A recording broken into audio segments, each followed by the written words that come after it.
Ele sabe tudo sobre os direitos do consumidor. Eu vou começar com o consultor em atendimento e o advogado Marcos Dessoni.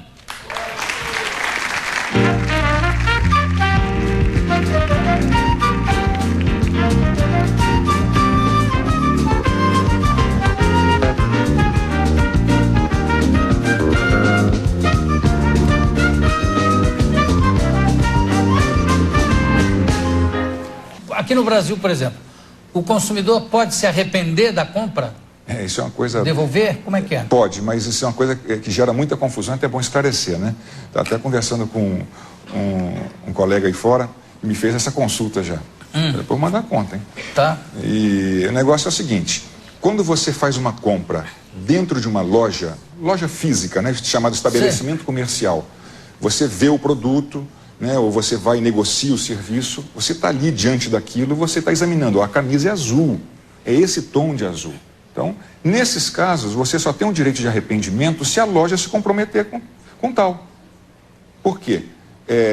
Você teve a oportunidade de vir, você teve a liberdade, exerceu a sua liberdade de escolha.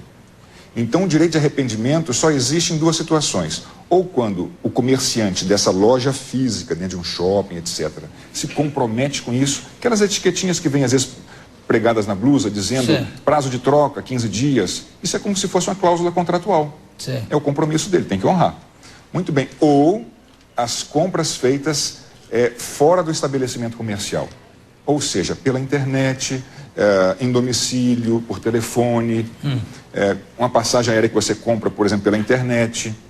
Aí não tem direito a... Não tem... Aí você tem direito, você tem um prazo de arrependimento, você tem o prazo de reflexão de 7 dias e o direito de arrependimento nesse prazo de 7 dias a contar da contratação ou do recebimento do produto ou do serviço. Então, resumindo, o direito de arrependimento existe quando a loja física se compromete, genericamente falando, ou quando você faz uma compra fora do estabelecimento, como internet, e aí não precisa se comprometer. A lei te garante esse direito de arrependimento no prazo de 7 dias. Agora, tem uma coisa curiosa, né? Em outros países, você compra comprou um objeto, chegou em casa, tirou da caixa, né? Não, tem gente que abre a caixa e a caixa fica perfeita, mas não, tem gente que vai rasgando logo a caixa, você tira, aí você olha, não gostou, não era bem isso que eu queria, vai na loja e entrega do jeito que for e eles aceitam. Aqui não, né? Não, nos Estados Unidos, por exemplo, é assim, né? Nos Estados Unidos é exatamente isso. Quando eu fiz meu curso, morei lá, isso era comum, você não tem que alegar suas razões, você simplesmente tem um prazo, né? Acho que são 30 dias, salvo engano. E você não gostou, leva, mesmo com a caixa rasgada. Mesmo com a caixa Aqui ruim. não, aqui não existe. Existe sim o direito de arrependimento das compras feitas fora do estabelecimento comercial. Claro. Aí não importa se você rasgou a caixa ou não, você tem 7 dias para se arrepender e devolve, e eles têm que te devolver o dinheiro integralmente e inclusive corrigido. Tem alguém na plateia que tem alguma dúvida, queira fazer alguma pergunta sobre reclamações de atendimento? Pois não. Sobre estacionamento no shopping, que antigamente dizia que a gente podia fazer uma compra, com a nota você ia lá e não pagava estacionamento. Como que ficou? Existe essa lei mesmo? É isso aí, de vez em quando perguntam. Os shoppings, né, são iniciativas privadas, né, são empreendimentos privados. Então, só quem pode legislar sobre direito civil, ou seja, sobre propriedade, é a União. Então, o que tem acontecido é que estados como São Paulo, salvo engano, acho que Rio de Janeiro, acho que foi o pioneiro, não tenho muita certeza, enfim, alguns estados vêm editando leis estaduais regulando propriedade privada. Em outras palavras, obrigando os shoppings a conceder estacionamento gratuito para o cliente. Só que os shoppings, através de seus bons advogados, né, vão ao Supremo e dizem que aquela lei estadual é inconstitucional. Por quê? Porque só a União Federal pode legislar sobre propriedade privada. Então não adianta fazer lei estadual obrigando, porque só a União, só o governo federal, né, só o Congresso Nacional poderia fazê-lo. Então essas iniciativas estaduais vêm sendo derrubadas em função da inconstitucionalidade. Mas existe uma ou duas iniciativas no Congresso Nacional já, um projeto de lei já circulando para ver se aprova, aí sim, em âmbito federal. Se for aprovado no Congresso e se torna lei federal, aí os shoppings do Brasil inteiro vão ter que cumprir. Por enquanto não existe a obrigatoriedade, não. Mas não existe uma coisa, você entra, quer dizer, cada caso é um caso, mas não tem lojas que carimbam o teu ticket de estacionamento? Novamente é igual a história do direito de arrependimento, né? Quer dizer, é a liberalidade da loja, né? Ela se compromete... Você vem aqui que eu pago o seu estacionamento. É como se fosse uma cláusula contratual, igual a tal da etiquetinha, ou o ticketzinho. Ou seja, nós, loja X, nos comprometemos a arcar com o seu estacionamento. Claro que ela pode fazer. Porque para todas as lojas fica meio complicado, né? Porque a pessoa pode usar até o estacionamento para outra coisa. Sim, como acontece, né? Claro, deixa ali, se manda, depois volta e pega o carro. Mas alguém tem alguma pergunta nesse sentido? Diga lá. Falaram que não tinha troca o sapato, cheguei em casa, não sei, estava um pouco apertado, mas na hora não estava. Se existe mesmo essa possibilidade de troca, que uma vez meu professor de marketing falou que poderia trocar, que é um direito seu, ou se não tem mesmo. É o professor de marketing que falou, né? Mas ele falou que é formado em direito. Então tudo bem.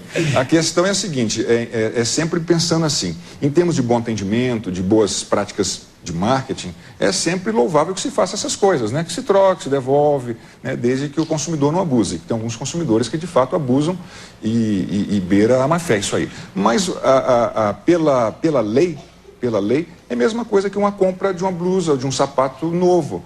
Por quê? A obrigação da loja de trocar, como você foi lá dentro, você experimentou o sapato, calçou, né? Você viu, experimentou, enfim, se agradou dele e levou, então só há obrigatoriedade dessa empresa de devolver o sapato, o seu dinheiro, fazer a troca, desistir do negócio, enfim, se esse sapato der um defeito, de repente, por alguma razão, o couro encolheu depois de um certo tempo, porque molhou, alguma coisa assim, poderia caracterizar o que se chama de vício, né, que é o defeito. E aí, dentro do prazo de 90 dias, que é o prazo de garantia legal, o Código de Defesa do Consumidor tem uma garantia legal, que são 90 dias para produtos duráveis. Então, dentro desses 90 dias, você pode chegar lá e dizer, olha, o sapato está apertando muito, né, não estava assim, e aí eles têm 30 dias para que se chama sanar o vício, ou seja, resolver o problema.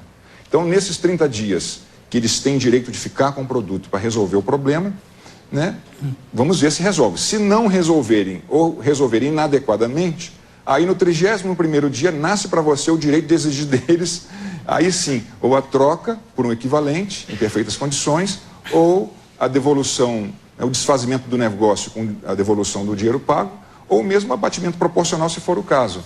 Mas tem toda uma O que é que você chama de prática abusiva na padaria? Na verdade, prática abusiva é o negócio mais comum do que a gente imagina e a gente não se dá conta, né?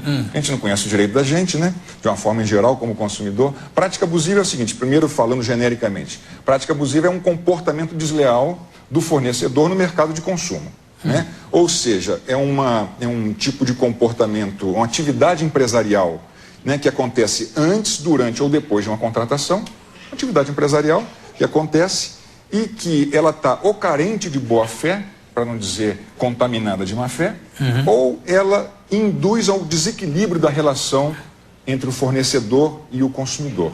Essa seria, vamos dizer, o conceito de prática abusiva. Na padaria, uma prática abusiva bastante corrente em padarias, supermercados, eu mesmo já passei por isso, e tem 2 histórias no livro sobre isso. Você chega, minha mulher, por exemplo, chegava, eu nem a conhecia ainda, ela já era danada, né? E ela chegava numa determinada padaria e comprava os tradicionais pães e recebia, quando pagava, mesmo sob protesto, as tradicionais balinhas de troco na falta de moedas. Isso é uma prática abusiva.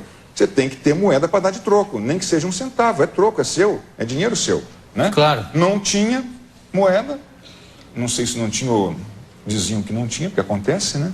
E davam balinhas, bombom.